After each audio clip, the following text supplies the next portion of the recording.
Salmo 139. E hoje nós vamos estar lendo a partir do versículo 7.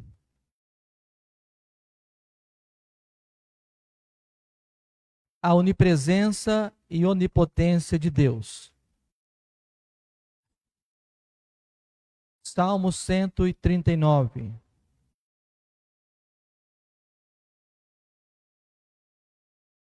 A partir do versículo 7. Para onde me irei do teu espírito? Ou para onde fugirei da tua face? Se subir ao céu, tu aí estás. Se fizer no céu a minha cama, eis que tu ali também estás. Versículo 9. Tomar as asas da alva, se habitar nas extremidades do mar, até ali a tua mão me guiará, e a tua destra me susterá.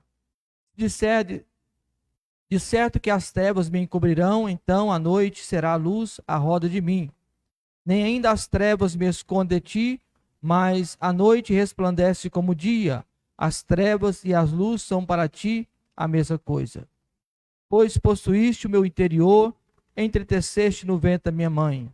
Eu te louvarei, porque de um modo terrível e tão maravilhoso fui formado. Maravilhosas são as tuas obras, e a minha alma o sabe muito bem. Os meus ossos não te foram encobertos quando no oculto fui formado e entretecido como nas profundezas da terra. Os teus olhos viram meu corpo ainda informe, e no teu livro todas essas coisas foram escritas, as quais iam sendo dia a dia formada quando nem ainda uma delas havia. E quão preciosos são para mim, ó Deus, os teus pensamentos, quão grande é a soma deles. Senhor, nós estamos na tua presença, estar diante de ti para nós é um privilégio e também uma grande responsabilidade. De estar diante do Senhor, devemos estar, nos portar com muito respeito e temor ao Senhor. Te louvamos pela sua palavra lida, peço a ti que abra-me a porta da palavra, a fim de que o teu nome venha a ser glorificado e o teu povo saia daqui edificado. Para a glória do teu nome, papai, eu oro no nome do Senhor Jesus.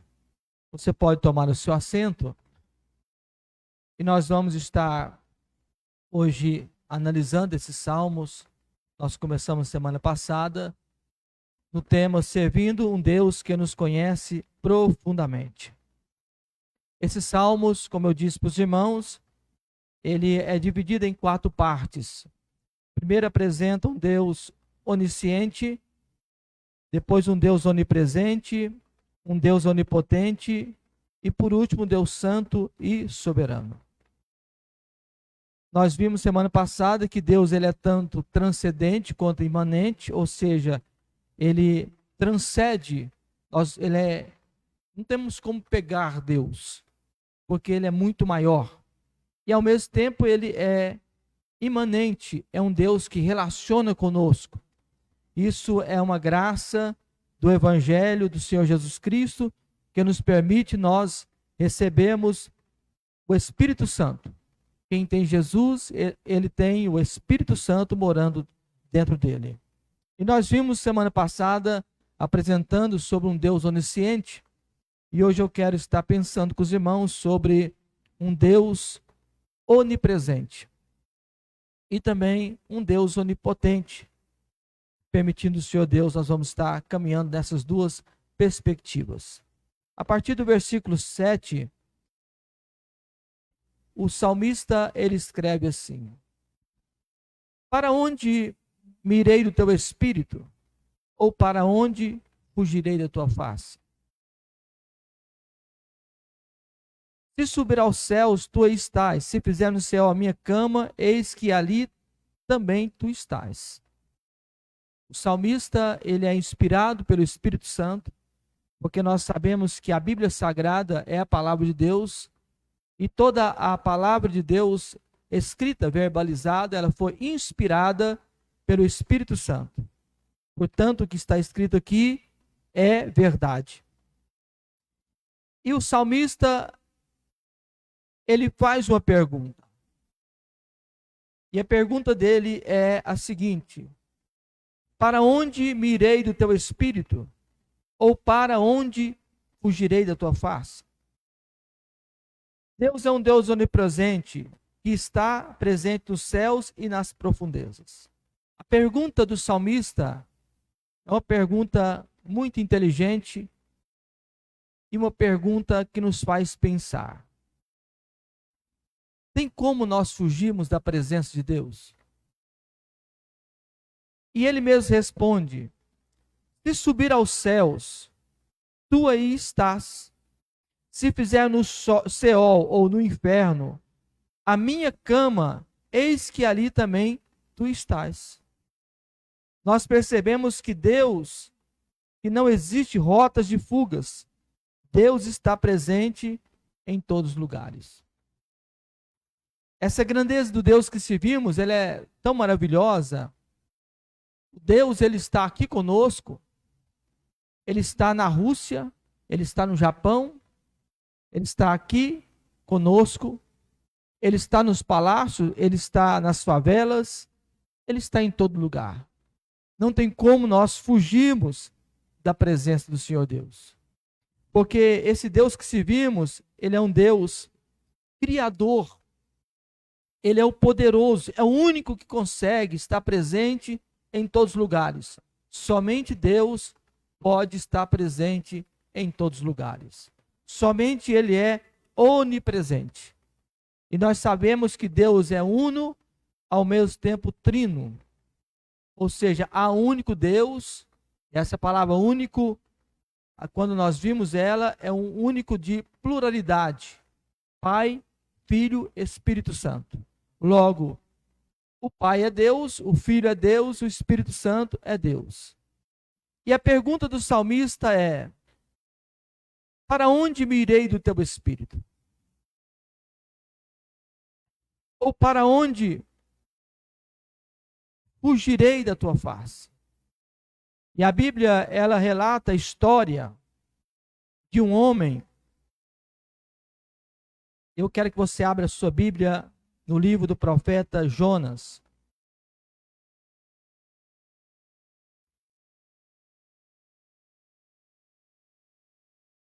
O capítulo 1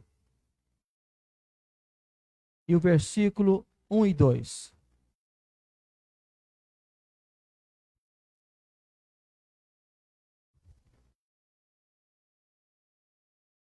Pode procurar que tem, viu, irmãos? Jonas, capítulo 1, versículo 1 e 2. Tem também no telão aqui. Olha o que diz o texto. E veio a palavra do Senhor a Jonas, filho de Amitai, dizendo: levanta-te, vai à grande cidade de Nínive, exclama contra ela, porque a sua malícia subiu até mim. O versículo 3. E Jonas levantou-se para fugir diante da face do Senhor para Tarsis. E descendo a Jope, achou o navio que ia para Tarsis, pagou, pois, sua passagem, e desceu para dentro dele, para ir ter com ele para Tarsis, diante da face do Senhor. Deus mandou que Jonas pregasse uma palavra a Nínive. E os moradores dessa cidade eram homens maldosos, homens perversos. E a mensagem do profeta Jonas era uma mensagem de juízo. E Jonas disse assim: eu não vou para Nínive, eu vou para Tarsis. Porque ele sabia que Deus, ele é justiça, mas ao mesmo tempo ele é misericordioso. E ele fugiu, tentou fugir da presença do Senhor. Aí no capítulo 2, o versículo 1, quando Jonas está ali no mar, e antes do capítulo 1, versículo 8, quando veio uma grande tempestade, e eles perguntaram, porque Jonas estava dormindo na embarcação, e eles disseram: declara-nos tu agora, razão que nos sobreveio este mal, que ocupação é tua, de onde vem, qual é a tua terra, de que povo tu és? E ele disse: eu sou hebreu e temo o Senhor, o Deus do céu, que fez o mar e a terra seca. Então aqueles homens se encheram de grande temor e disseram: por que te fizeste isso? Porque os homens que fugiam diante da face do Senhor, porque ele tinha declarado. Que faremos nós para que o mar se acalme E ele disse: levanta-me, lançai-me ao mar, e o mar se aquietará. E quando eles lançaram Jonas ao mar, o mar se aquietou. E a Bíblia diz que, no versículo 17, deparou, pois, o Senhor um grande peixe para que tragasse a Jonas, e esteve Jonas 3 dias e 3 noites na entranha do peixe. Para segurar Jonas, porque o capítulo 2 de Jonas diz que: e orou Jonas ao Senhor, seu Deus das entranhas do peixe. Quando a coisa estava muito difícil para Jonas, ele lembrou de Deus. E ele começou a orar: na minha angústia clamei ao Senhor, e ele me respondeu. Do ventre do inferno gritei, tua voz, a minha, e tu ouviste a minha voz. Jonas é lançado dentro de um grande peixe. Deus, no seu poder, porque automaticamente, quando o peixe engoliu a Jonas, é o normal de todo o estômago, intestino, quando nós ingerimos o alimento, começa ali um processo. Esse processo para digerir o alimento. E Jonas foi engolido pelo peixe, e Jesus foi lá no peixe, travou o intestino do peixe. Porque senão Jonas seria, como chama, meu bem? Ele ia perdendo e se decompondo e se tornar vitamina, e o que não prestava ia ser lançado fora. E Deus falou assim: não, para aí, peixe, eu controlo tudo. Por 3 dias, aquele peixe ficou ruim do estômago. Pensa 3 dias sem digerir o alimento. A desobediência de Jonas provocou um mal-estar no peixe. Porque ele não conseguia digerir, mas também não conseguia jogar fora. E 3 dias Jonas dentro do peixe. Aí ele disse que na angústia dele, ele clamou ao Senhor. Porque Deus é o Deus dos montes e dos vales. Nas profundezas do mar, Jonas clamou, e Deus ouviu a oração de Jonas. Então nós percebemos que Jonas queria correr do Senhor, mas não existe rotas de fugas. Deus está presente em todos os lugares. Primeiro que Deus é onipresente, que está presente nos céus e na terra, nas profundezas, em qualquer lugar, o Senhor nosso Deus se faz presente. Depois nós vemos no próximo versículo, o versículo 9 e 10. Se tomar as asas da alva e habitar nas extremidades do mar, até ali a tua mão me guiará e a tua destra me susterá. Deus, ele é mais rápido que a velocidade da luz. Hoje eu estava estudando sobre a velocidade da luz, eu fiquei muito encantado. A velocidade da luz, ela é de 299.792.452 quilômetros por segundo. É a velocidade da luz. Ela é a velocidade mais rápida da natureza. Para os irmãos terem uma noção, se o sol se apagar agora, o sol parou de brilhar agora, demora 8 minutos para nós percebermos que o sol parou. Se uma estrela ela morrer, isso é física, ela morre.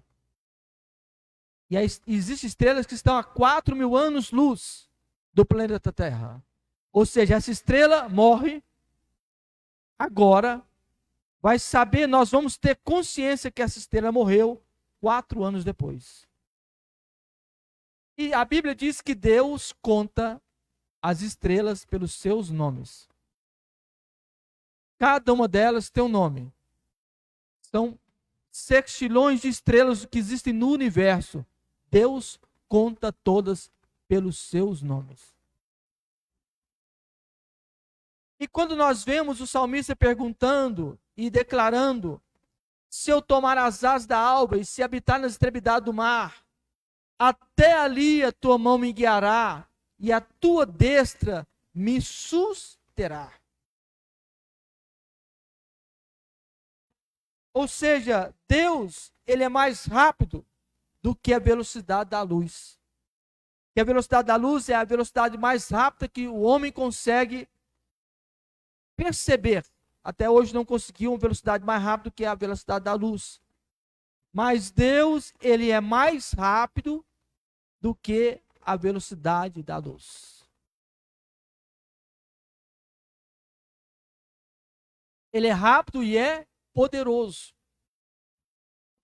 E Deus é o Deus de perto e de longe. Eu posso orar por você agora. Você pode clamar por alguma coisa que está impossível aos seus olhos. Deus visita aonde essa pessoa está. A sua oração, ela alcança as pessoas. Eu disse para os irmãos, eu estou me lembrando agora, há uns anos atrás, quando eu estava ali na casa da minha mãe, e a minha irmã me chamou e falou assim: Lael, você expulsa demônio por telefone?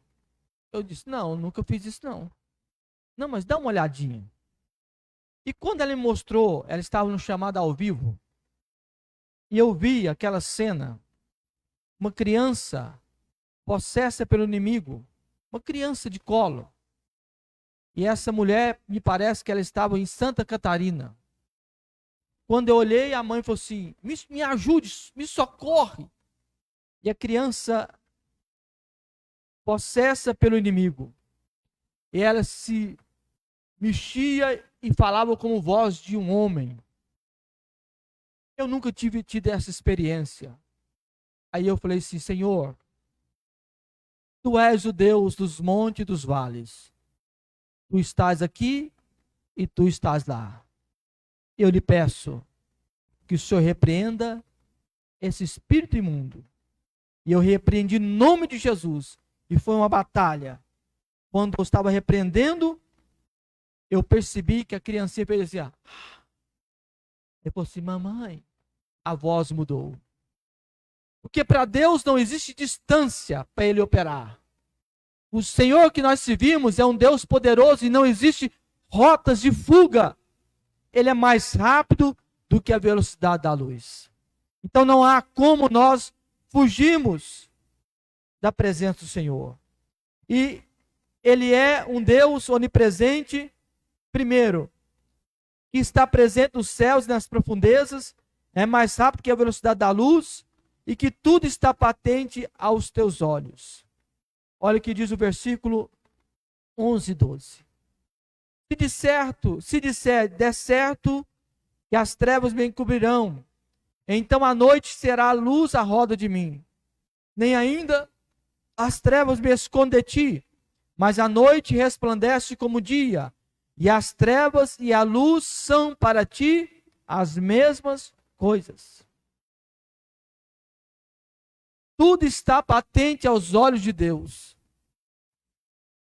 Os meus pensamentos, as minhas vagueações, os meus questionamentos, tudo está patente aos olhos do Senhor. Isso eu glorifico ao Senhor Jesus, porque Ele nos conhece por inteiro. Conhece muito mais do que nós mesmos. Como disse o profeta Jeremias, capítulo 23, o versículo 23. Sou eu apenas Deus de perto, diz o Senhor, e não também Deus de longe? Esconder-se-ia alguém em esconderijos, de modo que eu não veja, diz o Senhor. Porventura não encho eu os céus e a terra, diz o Senhor. O Deus que servimos, Ele é o Deus de perto e o Deus de longe. E esse Deus que está presente em todos os lugares, o Deus que tem ciência de tudo e que está presente em todos os lugares, é o Deus que nos criou. E o versículo 13 fala assim: pois possuíste o meu interior e entreteceste no ventre da minha mãe. Possuíste o meu interior, ou seja, os meus rins, Deus os formou. Olha que extraordinário. Versículo 14, ele fala: eu te louvarei, porque de um modo terrível e tão maravilhoso fui formado. Maravilhosas são as tuas obras, a minha alma sabe muito bem. Os meus ossos não te foram encobertos quando no oculto fui formado e entretecido como nas profundezas da terra. Os teus olhos viram o meu corpo ainda informe. Quem nos criou foi o Senhor. Ele usou ali o pai, a mãe, ele usou uma relação íntima de um homem e uma mulher. E naquilo houve a fecundação entre o óvulo e o espermatozoide, começou a gerar uma vida. E ali Deus começou a desenhar como tecelão. Esse verbo entretecer é do verbo tecer de tecelão. Esse Deus te formou como você é. Aí você pode levantar, que eu vou dar um conselho para você hoje aqui. Não existe pessoas feias. Todos nós somos bonitos, tá? Existem olhos que não te veem. Mas não importa, Deus te vê. E Deus criou você exatamente como Ele queria, da performance que Ele queria. Então, quando você levantar de manhã, dá uma olhadinha no espelho. Ou melhor, pente o cabelo, escova os dentes. E às vezes você pode se assustar. Olha no espelho, lava o rosto. Você chega assim, dá uma olhada e fala assim: obrigado, Jesus. Eu sou exatamente como o Senhor quis que eu fosse.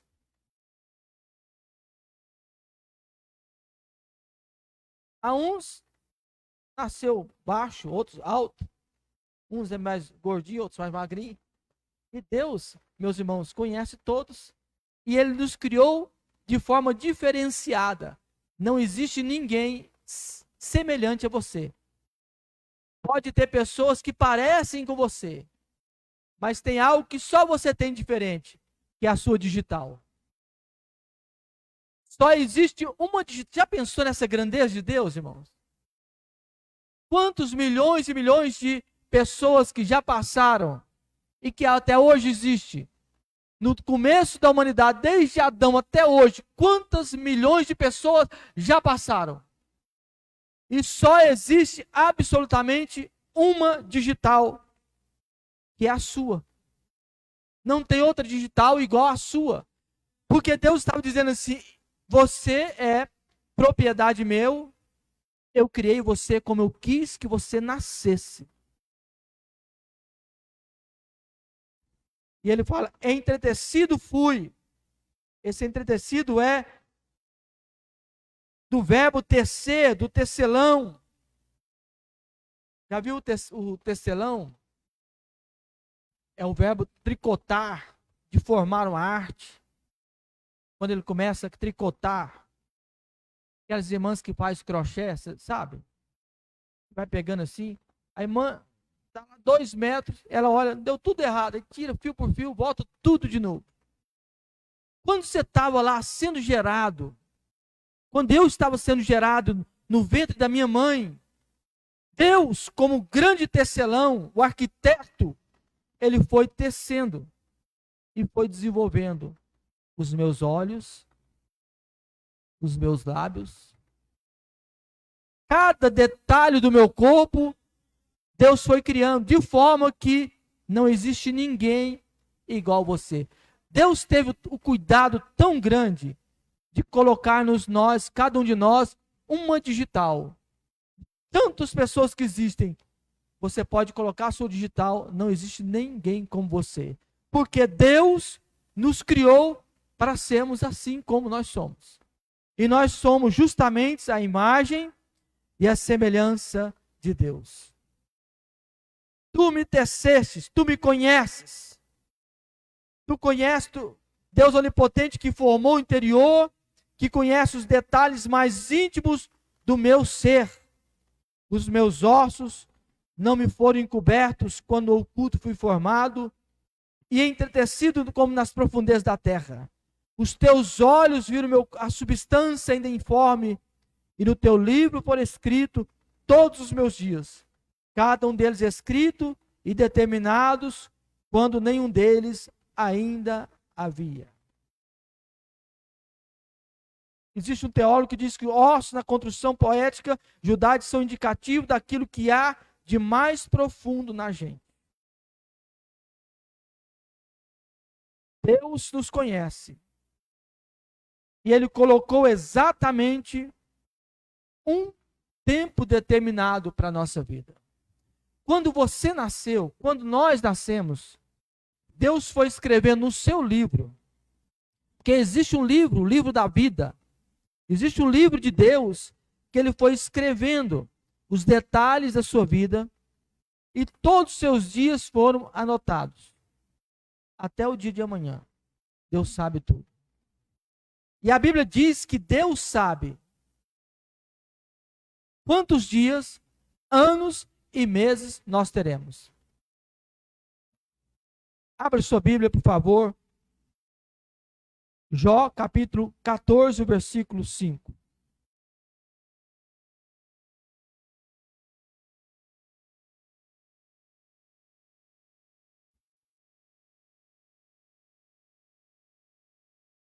Olha aqui que Deus está dizendo.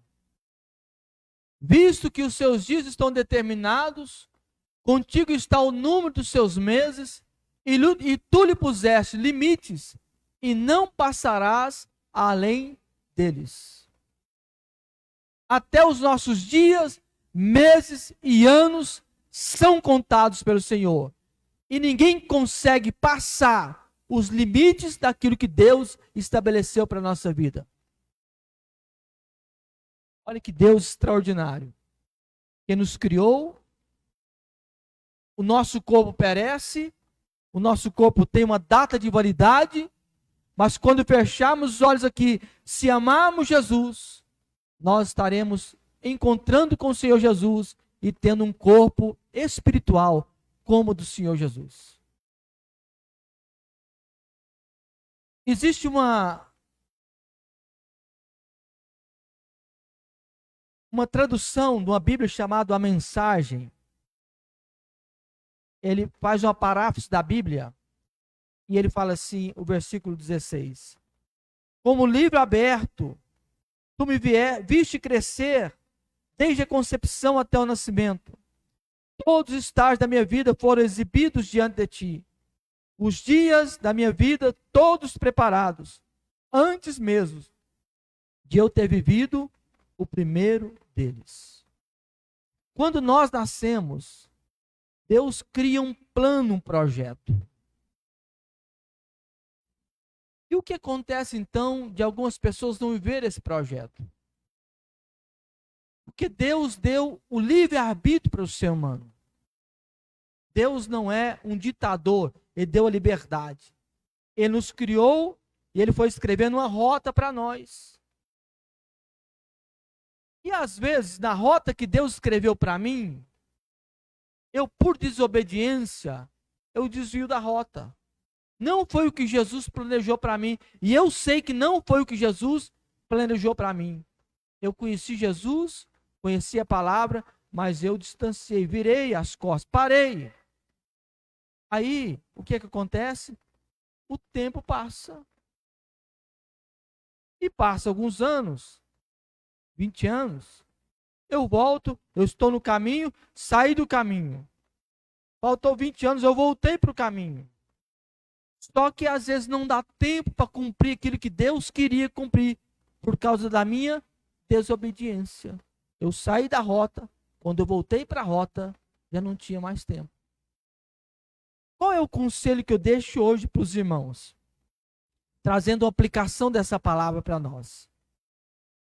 Que nós devemos buscar, compreender, estudar a Bíblia Sagrada, comer essa palavra, leia esta palavra, de dia e de noite, medita, ore, jejue, tenha uma ligação com Jesus, ame o Senhor, coloque a sua vida no caminho do Senhor, Como disse o salmista, deleita-te também no Senhor, e Ele concederá o que deseja o teu coração.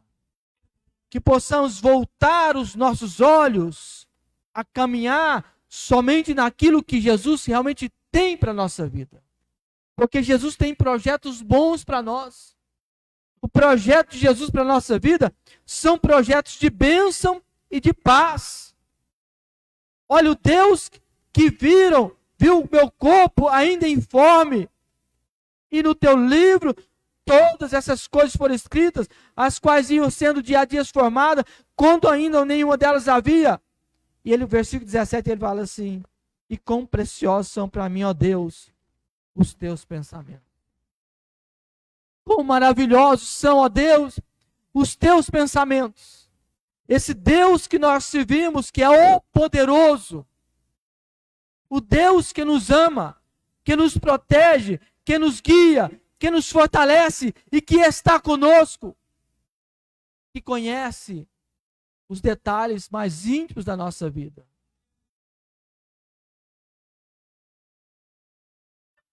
Por que será que Jesus veio ao mundo? Para salvar a humanidade, para Ele ter o coração como o nosso coração. Porque Jesus chorou, Ele foi tentado em todas as áreas,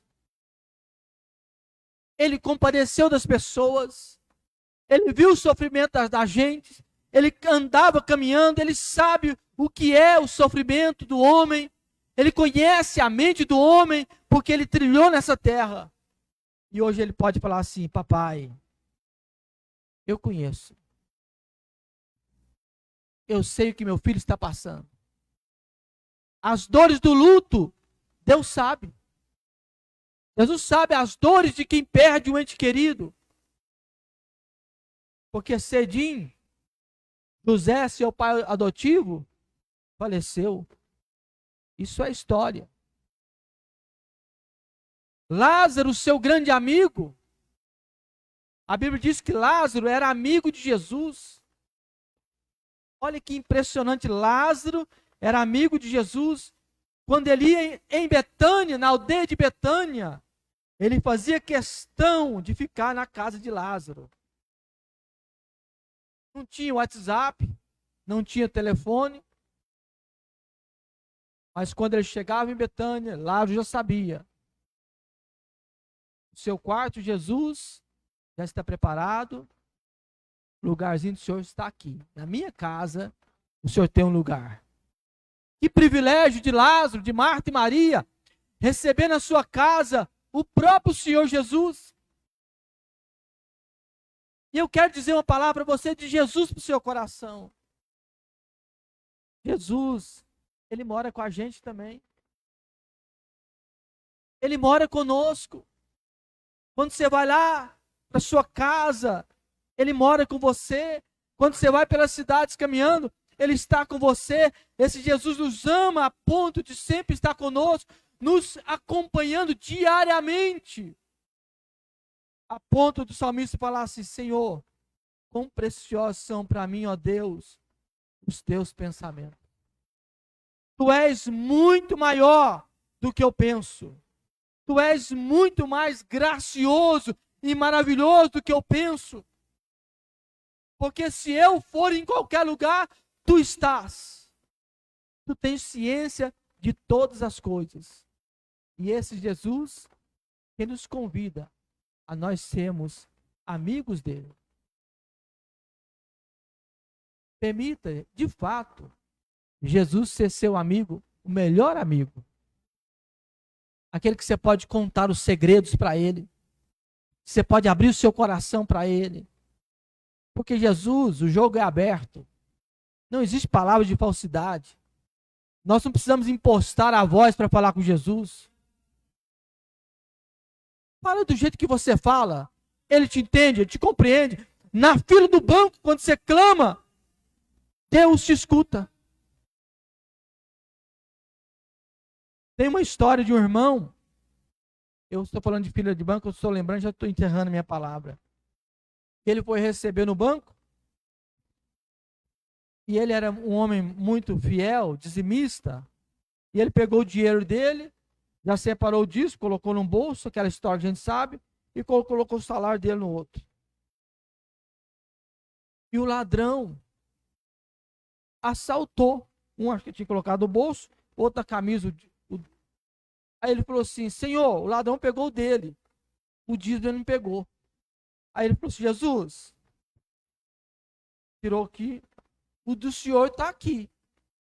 E o meu? O do senhor está aqui. E o meu? Aquela oração moveu o coração de Jesus.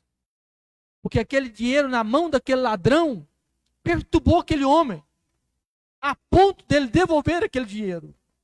Porque ele falou assim: Senhor, o seu está aqui. E o meu?